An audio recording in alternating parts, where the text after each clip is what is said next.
à tous mes amis, j'espère que vous allez bien. On se retrouve pour une petite vidéo ASMR sur le foot. Petite vidéo tranquillement, petite vidéo tout simplement une analyse et mes pronostics, puisque vous étiez pas mal à me demander. Donc mes pronostics pour les huitièmes de finale de la Ligue des Champions 2018-2019 mes amis.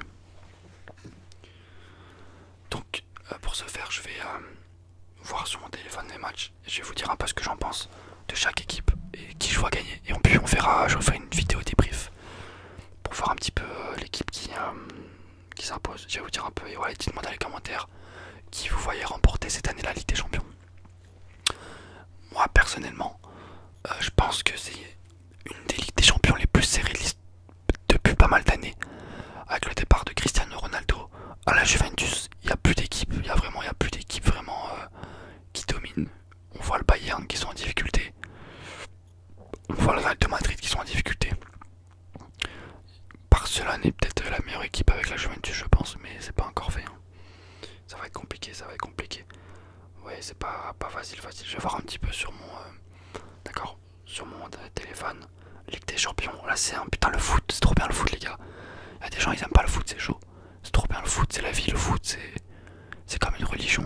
Le foot c'est une religion les gens. Franchement s'il y avait pas de foot dans ma vie, je sais pas ce que je ferais. Putain comment ça sera emmerdant les week-ends. Le mardi soir, le mercredi soir, quand il y a un match, quand tu te réveilles, t'as une journée dure à passer. Et tu sais le soir, tu vas retrouver des bons matchs de Ligue des Champions. Putain ça fait plaisir. Ça fait plaisir quand il arrive 20h45, 21h. Tu t'es bien, enfin, tu penses à plus rien, tu penses juste à regarder des stars jouer, ça fait plaisir. Surtout quand ton équipe, moi par exemple le Paris Saint-Germain, est qualifié et fait des bons résultats. On va regarder ça, calendrier, résultats, j'aimais. Alors, j'aimerais bien voir si vous voulez s'ils veulent bien me mettre les matchs. Voilà, huitième de finale, j'aimerais bien voir s'il vous plaît. Alors, on commence par le premier match qui m'intéresse moi particulièrement. Ça va être tout simplement Manchester United, Paris Saint-Germain. Manchester United, Paris Saint-Germain. Un match qui va se dérouler le 12, donc le 12 février. C'est dans longtemps quand même.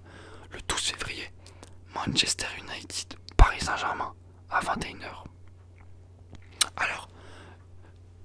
Alors, au tirage au sort, beaucoup ont dit ça va être une boucherie. Le Paris Saint-Germain va complètement dominer cette équipe de Manchester. Mais avec le fait qu'ils ont viré José Mourinho, là ça va être je pense une autre histoire. On voit que le nouvel entraîneur là, je peux pas prononcer son nom, je sais pas son nom il est compliqué les gars. En tout cas je sais que c'est un ancien joueur du Manchester qui est une légende du club on va dire, qui a marqué les esprits contre le Bayern hein, avec le but vainqueur. En tout cas là on voit, ils ont encore joué aujourd'hui, ça fait deux matchs de suite qui sont mieux, qui s'inscrivent plus de buts, que c'est mieux à voir jouer. On retrouve un Paul Pogba intéressant, libéré. Donc faut faire attention. Après, je pense que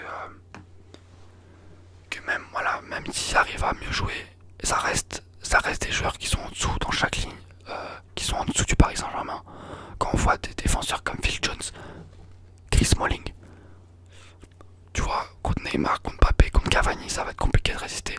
Autant sur un match, peut-être, ils vont faire match nul, ils vont résister. Mais sur deux matchs, surtout qu'à la maison, on est quasiment invincible. Le Paris Saint-Germain, ils sont quasiment invincibles à domicile.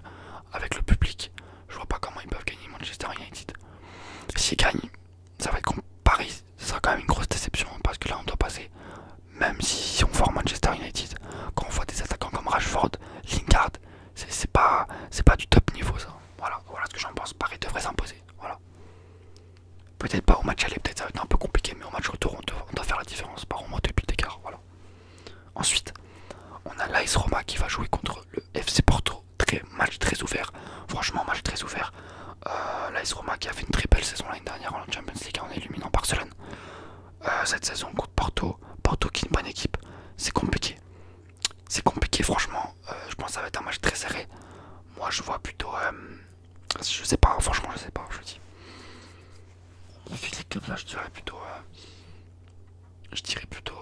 l'AS Roma, voilà, je dirais l'AS Roma, je dirais l'AS Roma, voilà. Ensuite, on a un très beau match, on a de très beaux matchs cette année. Hein. Tottenham qui va affronter le Borussia Dortmund. Deux équipes avec un jeu flamboyant, on va dire. Deux équipes avec un très beau jeu qui va vite vers l'avant. De la vitesse, de très beaux entraîneurs. Là, c'est un match compliqué, franchement. Ils sont très bons, hein, Tottenham en ce moment, mais moi je dirais que c'est Dortmund qui va s'imposer. Avec des joueurs comme Mario Götze et Marco Reus. Marco Reus qui fait une très très bonne saison. Avec Paulo Alcacer aussi. C'est une très belle équipe à avoir joué Dortmund. Moi je vais les voir s'imposer à domicile avec leur public. Ensuite on a l'Ajax d'Amsterdam qui va affronter le Real de Madrid. Ça peut être compliqué pour le Real de Madrid, ça peut être compliqué. Mais je vois quand même une équipe du Real s'imposer. Avec des joueurs comme Gareth Bale qui ont l'expérience, Isco, Benzema, je vois quand même s'imposer. Voilà. Ensuite on a Liverpool qui va jouer contre le Bayern de Munich. Très très gros match. Très très gros match. Ça peut être compliqué pour le Bayern hein, qui sont pas dans une super forme. Le Liverpool avec un jeu flamboyant, avec des attaquants qui vont vite vers l'avant. On pense à Salah, Mané, Firmino. C'est une équipe qui, voilà, si elle met l'intensité, si elle met les ingrédients, elle peut faire très mal. Donc voilà, attention. Après le Bayern, je pense qu'ils ont quand même plus d'expérience. Même si Liverpool ils sont allés en finale l'année dernière. Mais dans les gros matchs, je pense que le Bayern ils sont un peu plus. Ils ont plus d'expérience. Et je pense qu'à domicile, voilà, le match retour à domicile. Avec si Ribéry il est en forme, si voilà, s'il y a des Coman, s'il y a des Lewandowski, je pense que le Bayern va s'imposer quand même. Voilà. Ensuite on a un autre club français qui joue, c'est Lyon, qui va jouer contre le FC Barcelone.